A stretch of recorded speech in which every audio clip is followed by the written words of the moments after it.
Então, boa noite, bem-vindo à nossa prática de Buda da Medicina.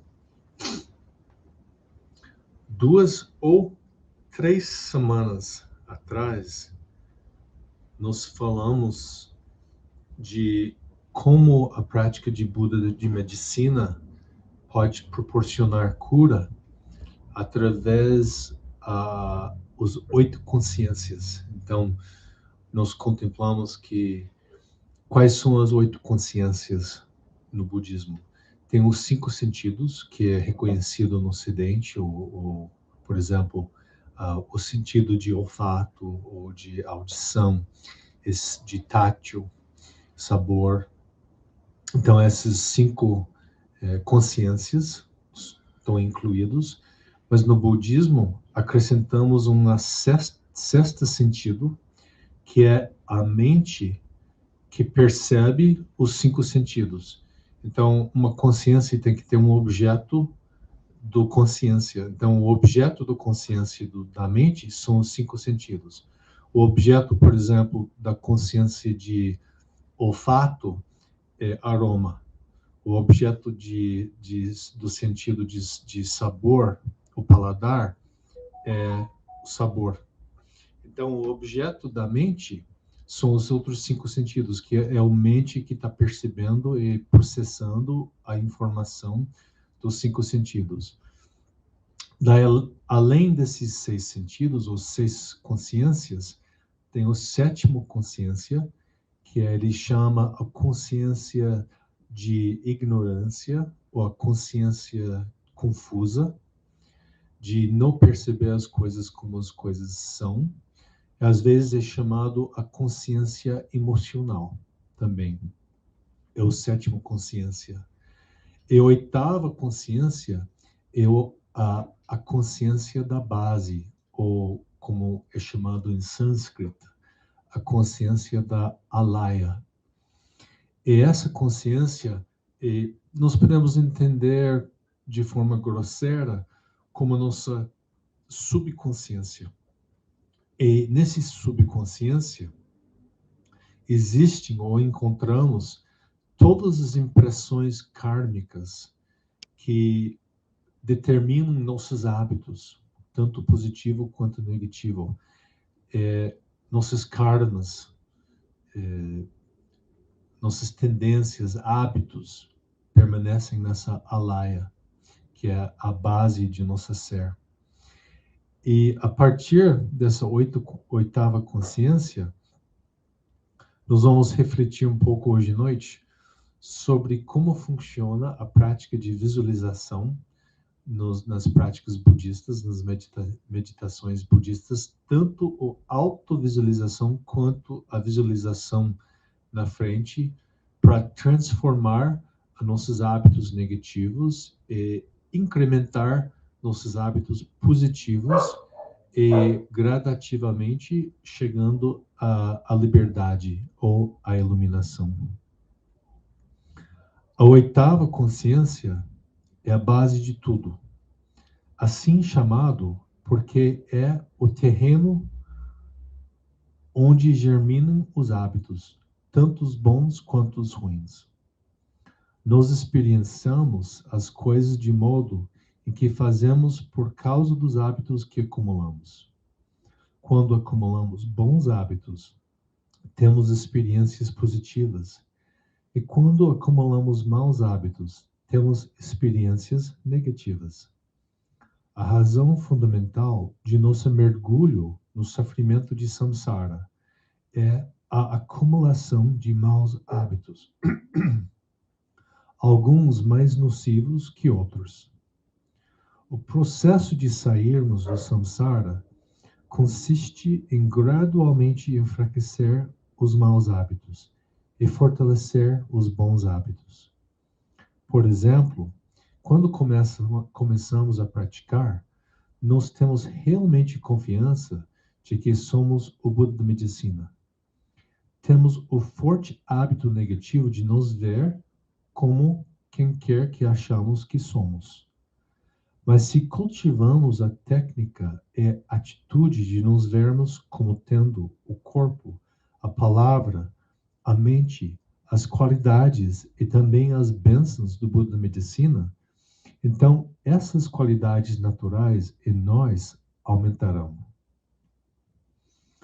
A prática principal no budismo tibetano, ou Vajrayana, consiste na prática da fase da geração ou desenvolvimento. A prática de se ver como um Buda. Do ponto de vista ordinário, podemos pensar que isso é inútil. Pensamos, bem, eu não sou realmente um Buda. De que me serve fingir sê-lo? De fato, porém, a raiz do samsara é o hábito da percepção impura.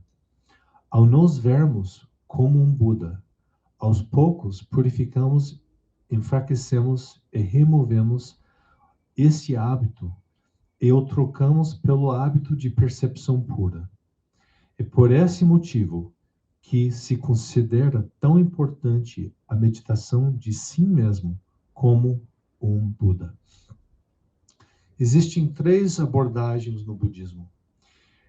A primeira abordagem é do Theravada, a segunda abordagem é do Mahayana, e dentro da Mahayana encontramos a terceira abordagem do Vajrayana, que é nossa prática aqui. Nós incluímos os 3, mas o foco está na Vajrayana. Então, essas abordagens são bem diferentes e também o tempo, a velocidade do caminho também é diferente. Então, tem um exemplo famoso que eles falam de uma concha branca. Vou pegar uma aqui para ajudar.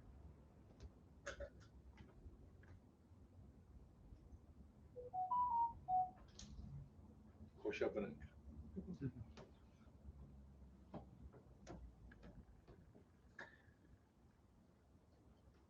Então, a concha é branca.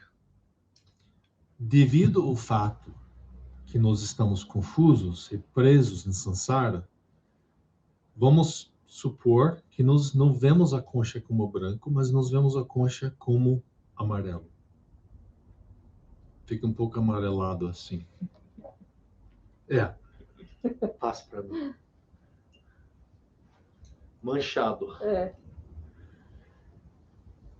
Então, sabemos que a concha é branco, mas vemos a concha como sujo.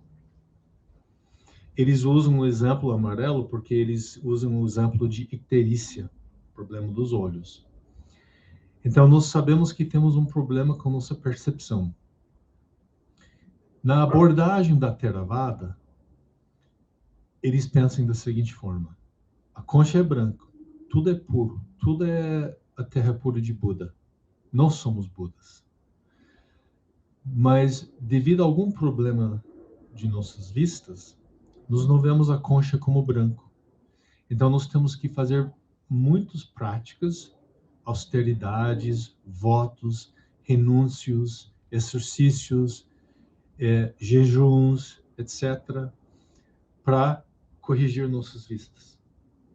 E assim, corrigindo nosso olhar, nossa visão, um dia nós vamos ver a concha como branco. Mas lembra que a concha sempre foi branco. Mas a abordagem deles é essa. Na abordagem da Mahayana, eles sabem que a concha é branca, mas eles pensam, então a concha está suja, então nós temos que aplicar vários tipos de detergentes, produtos de limpeza, solvente, thinner, limpando, escovando a concha até um dia se revela como branco. Isso consiste em quê? Aplicando os antídotos. Então, por exemplo, surge raiva, nós aplicamos amor, paciência. Surge apego, aplicamos generosidade, oferendas. Surgimos outros venenos, aplicamos os antídotos, até um dia limpamos a concha e a concha se revela como branca. A terceira abordagem, que é a abordagem da Vajrayana, é começar vendo a concha como branco.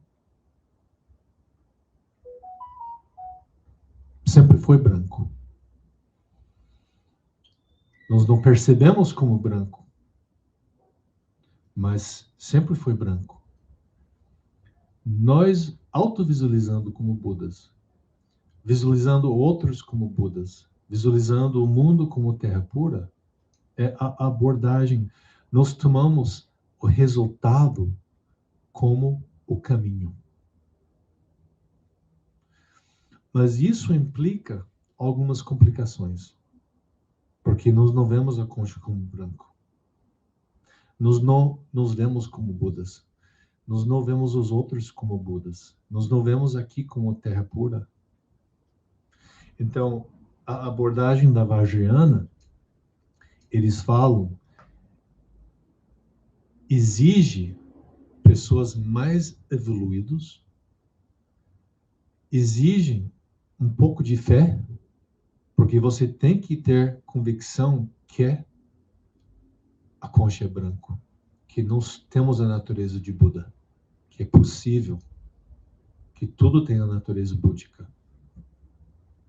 Porque, por enquanto, nós não nos vemos como Budas. Então, nós temos que fingir até um dia nos revelamos como Budas. Este fingimento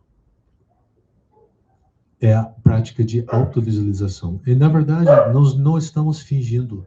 Nós estamos entrando em contato com quem nós realmente somos. É como um espelho que mostra quem nós realmente somos. Por isso é difícil, porque quando nós nos autovisualizamos como seres iluminados, como Budas, não tem lugar para nossos hábitos sansáricos. O apego para quem nós somos agora é simplesmente mais uma invenção que nós criamos. Um papel que nós criamos neste palco que nós chamamos nossa vida.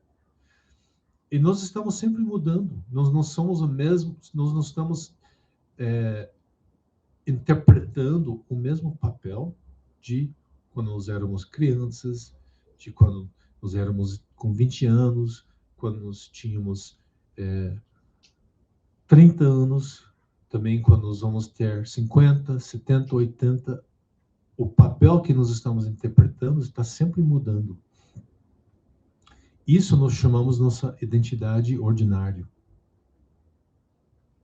Quando nós fazemos práticas de visualização, autovisualização, chamamos a identidade iluminado ou orgulho da deidade, orgulho, identidade de um Buda.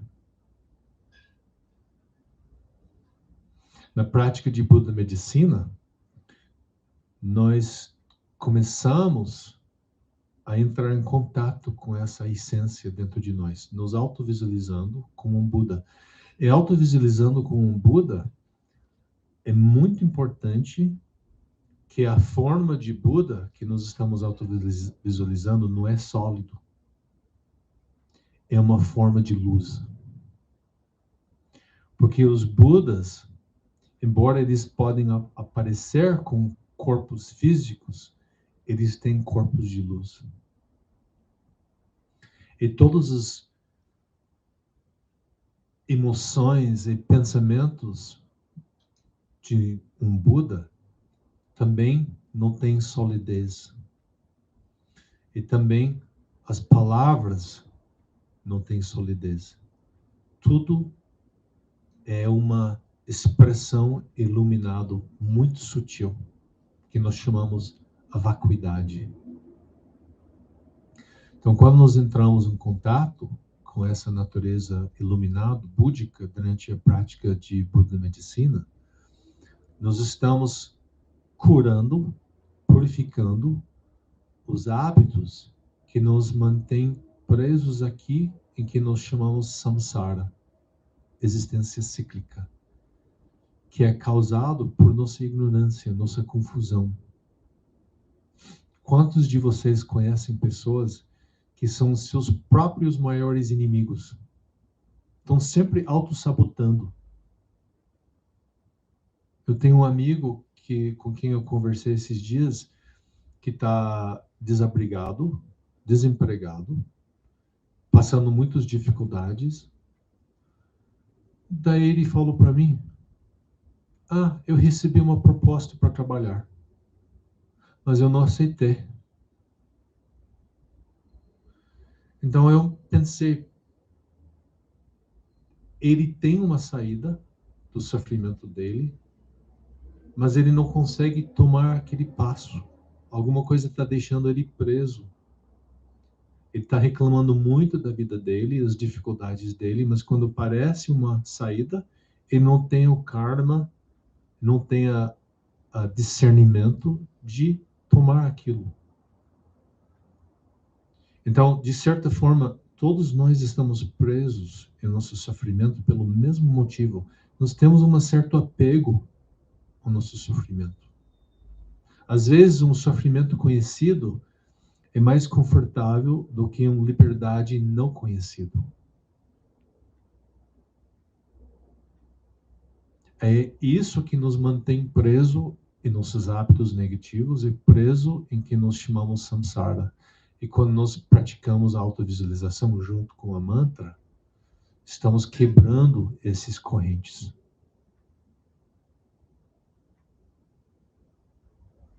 É a grande verdade que é muito difícil para nós acreditar. É que nós somos seres de luz. Nós somos Budas. Nós somos seres iluminados. Nós somos a concha branca.